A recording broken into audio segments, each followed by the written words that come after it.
Assalamualaikum warahmatullahi wabarakatuh. Nepangkeun wasta pribados Nabila Izzatul Haq di Fakultas Keguruan dan Ilmu Pendidikan, Pendidikan Matematika Universitas Surya Kencana.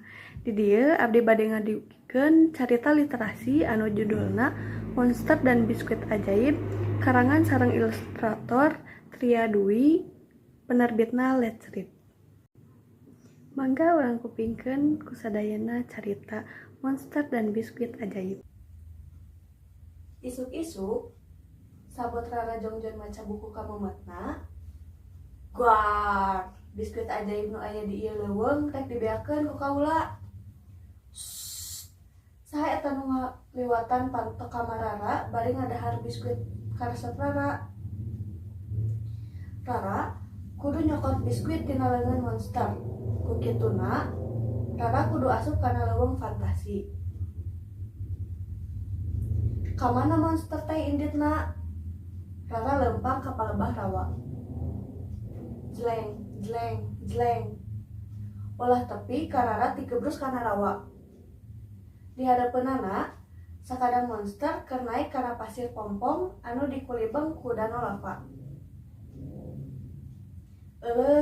Geuning rungkun pompong di luhur pasir teh teuing ku lemes. Tapi Rara kudu terus ngudag eta monster anu geus jauh aya di pentas. Aha, Rara ngagunakeun rungkun pompong pikeun mentasan danau lava. Barang tepi ka pentas, Rara manggihan guha. Rara kudu nyumput di dinya bari nungguan wanci anu mustari pikeun nyokot biskuit tina leungeun monster. Tuh, tingali. Sakadang monster keur pakepuk di hareupeun munara batu. Wah, monster teh geuning nandeun keler biskuit ajaib dina puncak munara batu. Kumaha cara Rara ngarebut deui eta biskuit? Sangkan tepi ka puncak, Rara nyusun batu nu aya di sabuderanana pikeun tetecean. Akhirna, Rara tepi di puncak munara. Sabot Rara nyokot keler biskuit, bet ngadedak aya sora guar. Guar, Bapak monster lapar. Enggal, Bapak pasihan biskuit. Bari ngahuapkeun biskuit. Rara wanti-wanti ka Bapa sangkan ulah nyimpen biskuit ka resep Rara dina luhur lemari nu jangkung.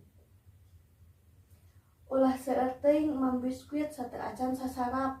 Hayu urang sasarap heula, Mamah nyaurat. Dina meja makan, Rara ngadongengkeun lalakonana ka Mamah. Mung sakitu ti abdi, kirang langkungna nyuhunkeun dihapunten. Wassalamualaikum warahmatullahi wabarakatuh.